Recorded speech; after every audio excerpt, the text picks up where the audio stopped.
وعلشان ده كان اختيار فاشل من الأول ومن البداية، فأنا استاهل اللي هيجرالي. والله زي ما بقول لكم كده يا بنات، ده كان من الأول خالص ومن البداية اختيار فاشل، فاشل وسلبي. وبصي، ده اللي لقيته قدام، والله يا بنات ما لقيت غير كده قدام.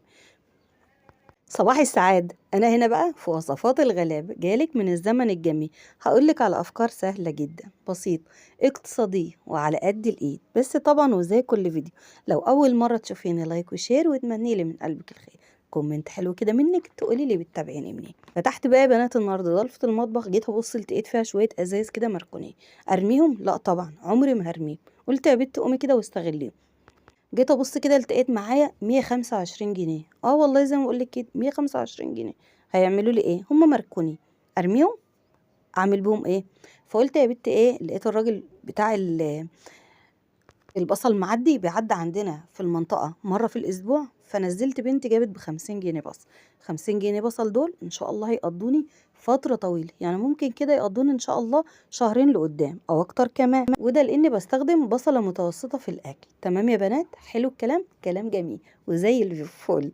طب بقى الفيديو عشان تعرفي إيه الاختيار الفاشل اللي أنا اخترته يا بنات. وبصي والله العظيم عذبني أوي، وكمان هيعذبكم النهاردة طول ما انت بتتفرجي على الفيديو، بس برضو هتتفرجي على الفيديو للاخر عشان تعرفي ايه الاختيار الفاشل، وتقولي لي كده في كومنت فعلا اختياري ده كان فاشل النهارده ولا مش فاشل. لقيت الراجل بقى بتاع الكلور والمنظفات معدي، برضو اديت لي بنتي 25 جنيه، جابت لي كده شويه ايه لزوم البيت. يعني مثلا ب10 جنيه صابون سايل، ب10 جنيه دوني، ب5 جنيه زيل الدهون. انا بدل الصابون بستخدم يا بنات، بجيب برسيل جل، بينفع معايا طبعا في الغسيل، وبينفع معايا في برضو غسيل الارضيات او اي حاجه. حافظة الطعام ده حطينا فيها ايه؟ طبعا احنا اتلبخنا، وده بسبب المصور الفاشل.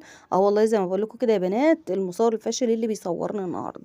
انا جبت ب50 جنيه سمنه يا بنات، سمنه حلوه قوي وريحتها جميل، طبعا سمنه صناعي فمش هستخدمها بكتره، يا دوب كده تحمل معايا في زيت التموين، وده لان طبعا زيت التموين ما عادش بيكفي معانا يا بنات لاخر الشهر. فبحاول بقى اجيب ازازه زيت نظيفه تكفيني على قد الفول، على قد الطبيخ. ربنا مقدرني ممكن ان انا اجيب ازازه زيت زيتون بتبقى برضو على قد الفول، والسلطات على قد الفول، الجبنه القريش او الجبن اللي بحب ان انا احبشها، حتى لو كانت جبنه من المش. السمنه زي ما قلتلك بتنفع معاكي جدا. بصي بقى، يعني معلقه زيت على معلقه سمنه هتوفر معاكي وهتدي تست حلو قوي للاكل. جبت ب50 جنيه قريب من النص كيلو، لكن هم قد ايه بالظبط معرفش. طبعا والفضل للموازين الديجيتال اللي عادت طالعه اليومين دول، ما بتعرفكيش انت بتشتري ايه، بس بتديكي بالفلوس اللي معاكي. حتى لو انت رايحه تشتري ب20 جنيه هيديكي الميزان اللي بيناسب ال20 جنيه.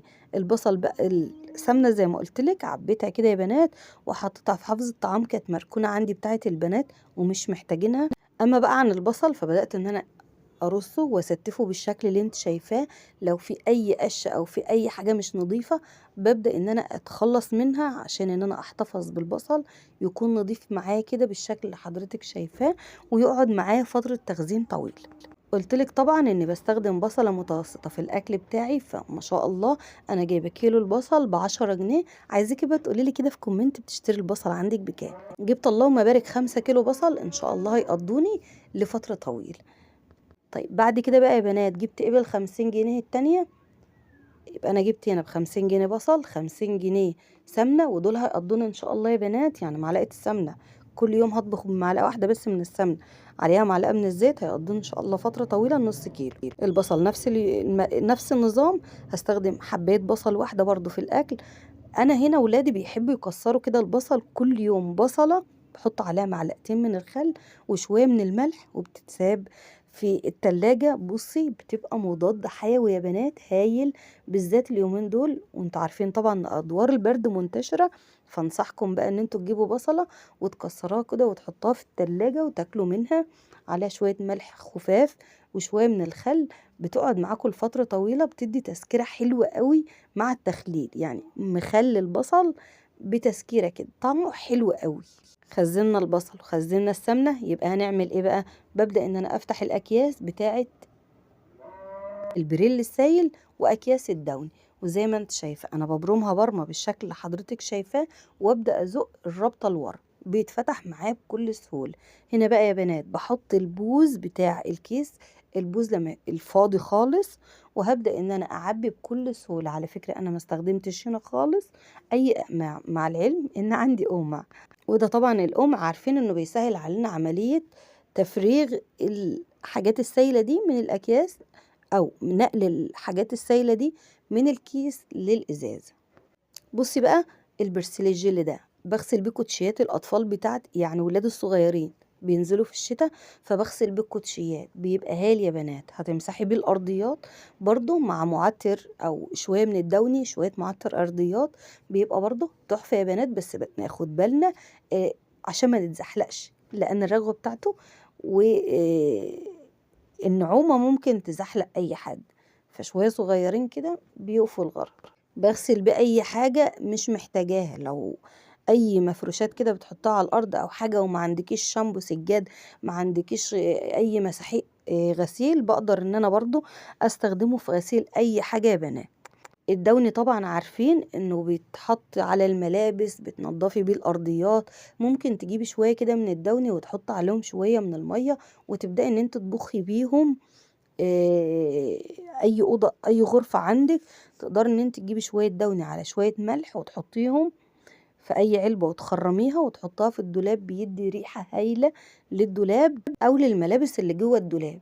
طريقه يا بنات نقل السايل من الازازه انا بستخدم وبعتمد الطريقه دي، فالطريقه دي بتكون سهله جدا وبسيطه بالنسبه لي. اما عن اللون القمر اللي انتوا شايفينه ده يا بنات مش اي حاجه من اللي هي برغوه، ده بيكون يا بنات، انا هنا بفضي معاكم اهوت الدوني، وطبعا الدوني ده بيكون مركز، فعايزاكي تحتفظي بالحاجات دي بعيد طبعا عن متناول الاطفال.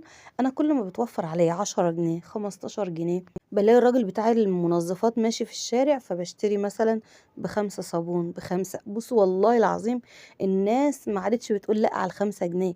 اي حاجة بتروحي تشتري من اي حد، ما عادش حد بيعترض ولا بيقولك دي بكذا ولا دي بكذا.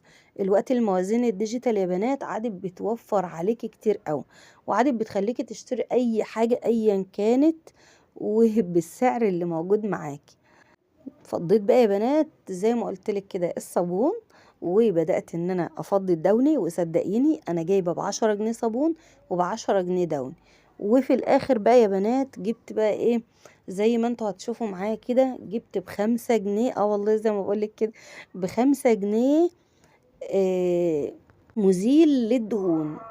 هنستخدم مزيل الدهون بقى في ايه يا بنات؟ هقولك يا حبيبه قلبي انت وهي، مزيل الدهون ده بقى حلو قوي للبوتاجازات، جميل جدا وهايل للشفاطات، الارضيات والحيطان بتاعه المطبخ السيراميك بيبقى برضو حلو قوي. اهم حاجه يا بنات بنحتفظ بالحاجات دي في اماكن بعيده جدا عن الاطفال، وده لان نسبه الكيماويات بتبقى فيها عاليه شويه، لان التصنيع بتاعها يا بنات ما بيبقاش نسبة وتناسب، بيبقى بالبركة كده، ببركة ربنا ودعاء الوالدين زي ما بقول. فعايزاكي بقى تاخدي بالك لو عندك اطفال ترفعي الحاجات دي بعيد قوي عنهم. تمام يا بنات؟ يبقى انا هنا ميزانيتي النهارده كانت ب25 125 جنيه ان شاء الله. في حاجات منها هتكفيني باذن الله لمدة شهرين واكتر كمان. الجدبي الموجود يا بنات، وعايزاكي كده تدبري وتوفري 5 جنيه او 10 جنيه هتستوري بيها بيتك والله وهتدبري. طبعا عنوان الفيديو كان صعب قوي، وكنتوا متوقعين ان هقول كلام غير الكلام. طيب انا كنت بقول كده ليه؟ هقولك بقى يعني انا كنت بقول كده ليه. اولا انا اخترت المصور الفاشل. والله يا بنات زي ما بقول لكم كده، لا عارف يصور ولا عارف يعمل اي حاجه معايا، لا وايه جاب لي كل تفاصيل حياتي جوه الفيديو دي. بنت صورتني وبهدلتني، صورت لي بص وجابت لي كل حاجه، كل تفاصيل حياتي اللي حوالين مني اللي حواليا جابتها لي. شايفين بقى ده مزيل الدهون يا بنات، حلو قوي وجربوه ان شاء الله يبقى كويس. يا ترى الفيديو ده بقى يجيب مشاهدات ولا ايه؟ حاسه ان انتوا عينيكوا وجعتكم وعينيكوا زغللت، فيا رب يا رب لو انتوا اتضايقتوا من الفيديو ما تزعلوش، عشان المصور كان فاشل زي ما قلت لكم. بنتي ما عرفتش تصور، قعدت اقول لها يا بنتي انا هجيب الرينج لايت واصور بنفسي، قالت لي لا يا ماما هشاركك الفيديو وان شاء الله هيجيب تعليقات وهيجيب مشاهدات كتير. فيا رب بقى تجبروا بخاطرها وتتفرجوا على الفيديو وما تدعوش عليها ولا عليا. لو وصلت لحد هنا وشايفه ان الفيديو يستاهل منك لايك، يا ريت ترفعي لي الفيديو بلايك حلو كده منك، كومنت حلو كده تقولي لي بتتابعيني منين، ترى ايه الوصفات اللي تحبي نقدمها لي. لايك وشير كتير يا بنات عشان الوصفة أي وصفة من وصفاتي توصل لحبايبكم الغاليين. بحبكم في الله، يا ريت كده دعوة حلوة كده منكم من القلب، ولكم بالمثل وزيادة. حافظ على أي حاجة في بيتك. في مثل بيقول بيت المؤمن بيخرب قبل بيت الكافر، فعايزين ندبر ونوفر ونحافظ ونوفر. في نهاية الفيديو ما تنسوش تحبوا بعض. ما تنساش تحبوا بعض.